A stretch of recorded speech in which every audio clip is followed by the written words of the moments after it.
Ano, lalo na kung ikaw ay tumatakbo bilang Pangulo. Eh, ayoko yung Pangulong kulelat. Ayoko yung Pangulo na mas matalino pa ako sa kanya. Kailangan makita ko yung Pangulo ko, eh pwede kong ipagmalaki. Oh, very candid ako. Pag sinabi kong hindi ko pwede ipagmalaki ito, pag sinabi ko naman na maganda yung track record niya, pwede ko ipagmalaki, tulad ng ating Pangulong Duterte, pinagmamalaki ko.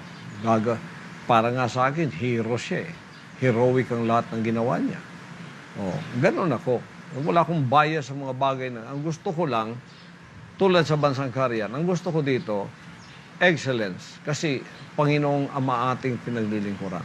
Kaya dahilan, efficient tayo, kailangan effective tayo, kailangan tayo ay excelente sa lahat ng ating ginagawa.